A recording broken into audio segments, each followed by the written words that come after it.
What's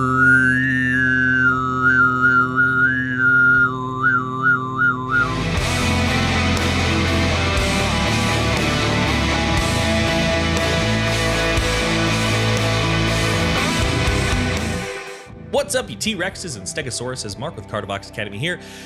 Not really sure why I used dinosaurs just now. It seemed like a good thing to do. Today, we are going to be talking about a song called Leech by a band called AngelMaker. This has been requested for a very long time, and now is the time to do it. Now, if you're new to the channel, what we do here is we take the reaction format, we break it down. We have a lot of fun. We try to make this educational. I myself am a vocal coach, predominantly focusing on death metal and deathcore vocals. I've also been a metal vocalist for 11 years, I think. Kardashev, Neverbreath, and Viremia. If you're new to the channel, please be sure to like, share, and subscribe. It means a lot. If you really enjoy the content, check us out on Patreon. We do have a really cool community that we've built together. And before we get started, one quick thing. This video and the next video, I'm going to have to take it a little bit easy. If you have been a viewer of the channel for a while, you know that I always like to do vocals along with the video to demonstrate what's being done. Sometimes it's a vocal style that I don't do, and in that case, I don't do it. But most of the time, if there's a gurgle or a grunt or something, I'm going to try my best to do it as well, so you can kind of see and hear it contextually. However, I recently went to the doctor, and apparently my heart's not that good right now. Apparently this old boy right here, woo, had some cause for concern along with my family history of heart attacks. So nothing to freak out about. They just said I'm not allowed to lift anything. Like literally I can't lift anything or do anything more than go on a gentle walk. And I guess the reason I can't lift something is because they don't want me putting pressure on my core. And we all know that when we do screams, we put pressure on our core. So in the event of not inducing anything terrible, I'm just kind of holding off on vocals until I get checked out on Monday the 26th. Now, if you're a student, we're still having our lessons. Lessons are still good. I know I'm fully booked Tuesday, Thursday, and I know I've got some lessons on Wednesday as well. If you're a student, we're still doing lessons. I'm just keeping it low key, but lessons have still been very productive. So with that long aside, let's go ahead. Let's talk about AngelMaker. Here we go. Leech.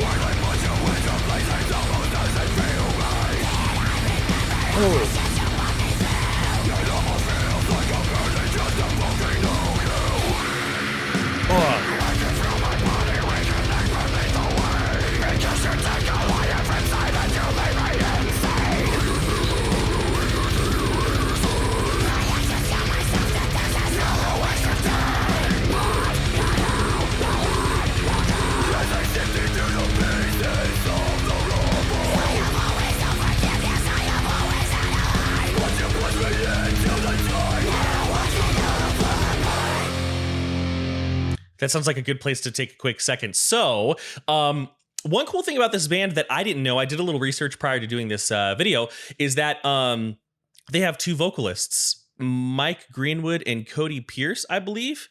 Yeah, Mike Greenwood and Cody Tyson Pierce. So that's allowing us a really cool interplay and a really nice distinction between vocals, right? You know, even though it is just absolutely true that sometimes our metal vocals can sound very similar because they're so heavily distorted, right? It may be easier to distinguish one vocalist from another. When you put them side by side like this, you really can tell a difference, right? Same with Viltarta. Viltarta is a band. I don't know if they still have two vocalists, but I know they did at the time. So already we're hearing a lot of really cool stuff. First of all, we're getting a nice expose. These highs sound very Fry to me. That's what I hear, right?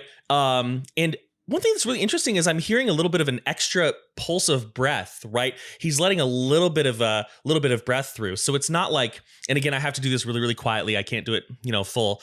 But instead of like this normal Fry sound that we're used to, there's a little bit more of like a see how I'm leading with that breath? And we hear it actually in one of his syllables here. We'll keep going because I'm sure he'll do it again. And then we dropped down into those really nice loose false chords. Interestingly enough, now I know this song's a little bit older, that false chord you're starting to hear less of, right? We're kind of moving away from like the sound, and people are starting to get more interested in the sound. So it's fascinating. It's kind of interesting to hear that, even though technically we're going back in time a little bit, because I think the song is 4 or 5 years old. Let's keep going, but pay attention to those high vocals. Listen to how he's letting a little extra air through to give them this very like thin, staticky sound. I really like that.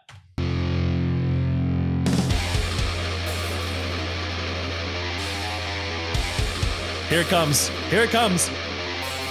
I think.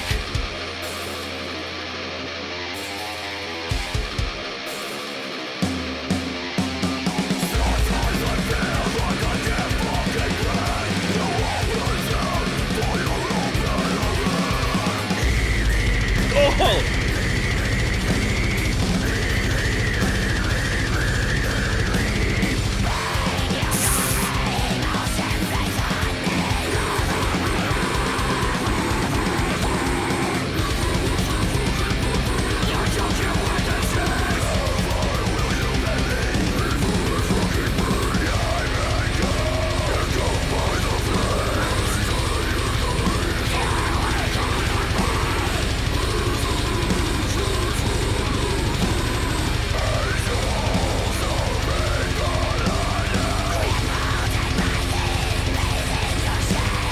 All right, it seems like this is just nonstop, and I want to stop and talk about things. I usually wait for like a break in the song, but this song is sort of unrelenting, which is something I'm really enjoying.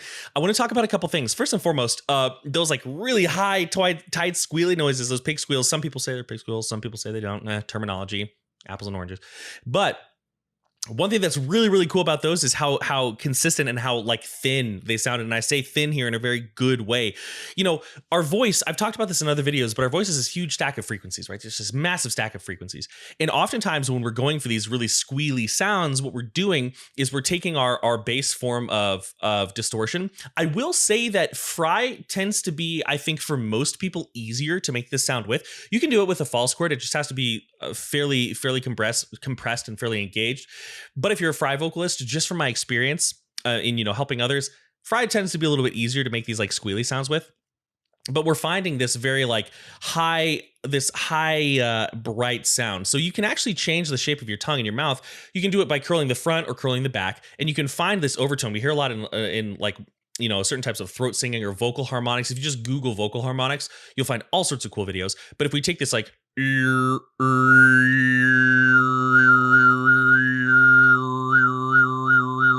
you can hear that there's that overtone coming through. You can take that and place it a little bit higher and get a lot of these cool squealy noises. And we're still getting that stream of air through there, which is really cool. Then we just had some really, really low vocals. I want to go back and listen to some of that again because it's really worth looking at one more time. But part of the way he was getting really low. Now, I thought about doing a live video. I decided against it because I did scrub through a couple of songs just to see how the audio quality was, and it was kind of hard to pull out. But from what I could tell of these vocalists, they both have pretty good breath control, right? I didn't see a lot of going on. So a lot of the way that he's getting low, right, and the throat posture looked good, is not necessarily by trying to speak lowly, right, but by curling the tongue. Hey, hey, hey. Look at how similar those sound, or listen to how similar those sound. I can do a fake low voice, and if I talked like this for a long time, my throat would get really kind of tired because I'm pulling on my larynx unnecessarily. Or I can just take my normal speaking voice, I can curl my tongue, and I sort of get a similar effect. And you can hear the articulatory aspects of it are sounding the same, kind of muffled. Right? So let's go back. I want to hear those squealy noises again, because that was really awesome. Oh, I don't remember where it was. Let's just go here. Yeah.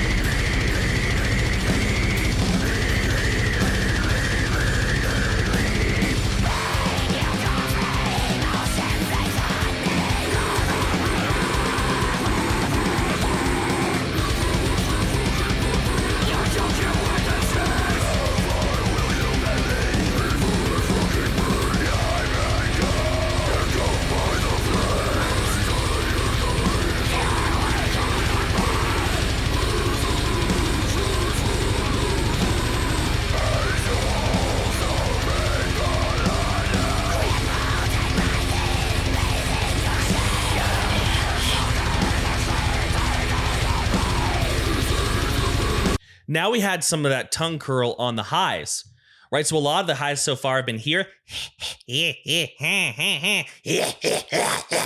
Right? Now we're getting a little bit of that tongue curl, which is kind of combining those two properties. It's like it's got the resonance and the open sound of a low, but with a high, it sounds really, I'm going to have to push from my gut to do that. So I'm going to hold off, but you can just hear it here.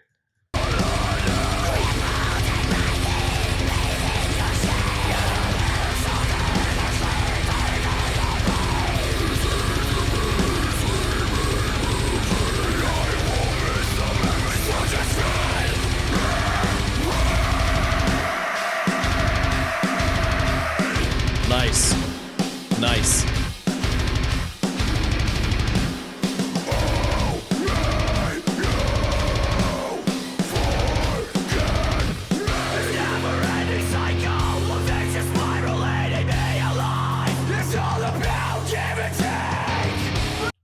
I have a lot of students currently who are going for this like gritty sort of belted sound.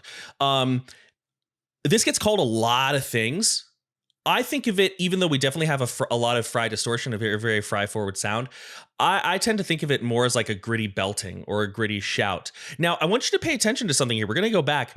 He is not really deep in his modal voice, right? So when I say that, he's not down here. He's not belting in his chest voice. Hey, he's up here more. Hey. It's as loud as I can go currently. Hey, right there. Yay. And then adding that distortion there.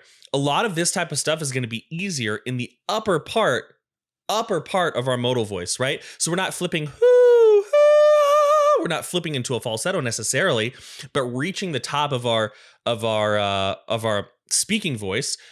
Sometimes people, depending on their school, will, on their training, will call that like, your head voice. Some people will call it mix. I'm not too worried about that now, but thinking about placing this higher is going to be very valuable. Listen through the distortion. I know normally when we listen to metal vocals, we're interested in the distortion because that's what makes it sound cool. Listen past that to the little bits of true voice that you hear coming through, and you'll be able to see that it's placed high in what likely is his speaking voice.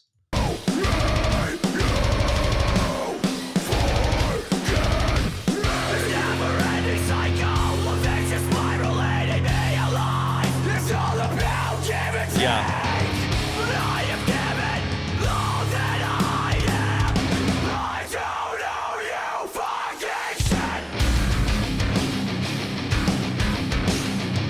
Oh.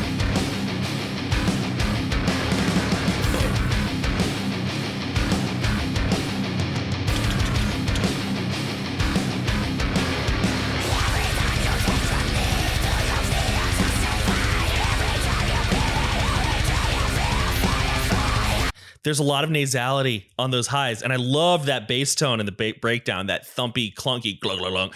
Listen to him. Again, I got to do it really quiet. Listen to that.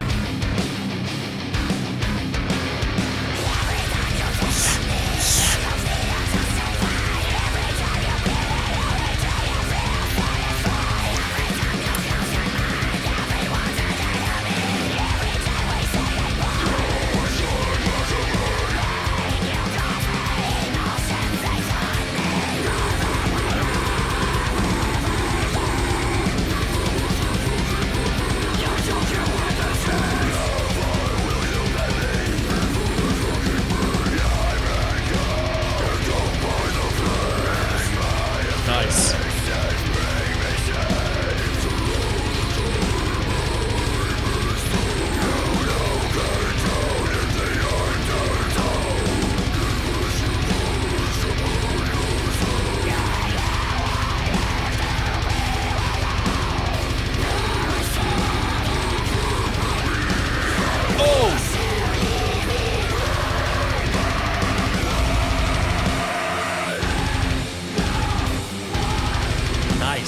I want to hear that again. Listen to how easily, granted it's two vocalists, but listen to how easily each vocalist is moving between either low and mid or high and super high, right? And a lot of that is what I've kind of mentioned in this video already, using our mouth and our articulators to create an acoustic space for these sounds to be strong on their own rather than pushing them. you know, rather than squeezing everything up and shoving the note high or shoving the pitch of our distortion high, right? We don't need to do that necessarily all the time.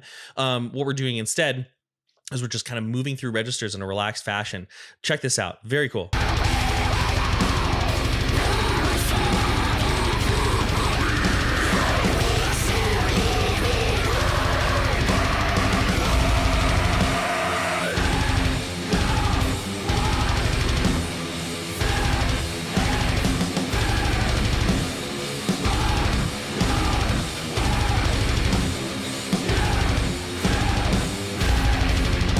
Nice.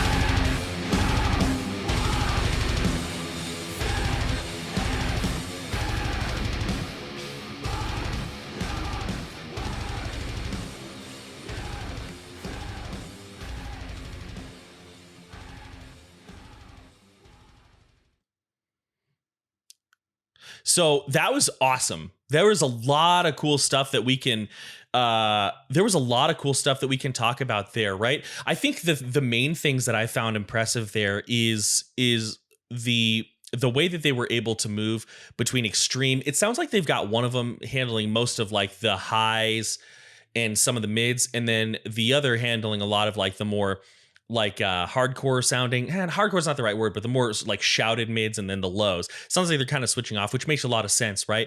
But one thing we can do to just kind of get used to the idea of moving through registers, this is an old exercise, I certainly did not make it up, but one thing that we can do just to get used to the idea of moving our voice, you know, up and down is just like this normal like siren sound.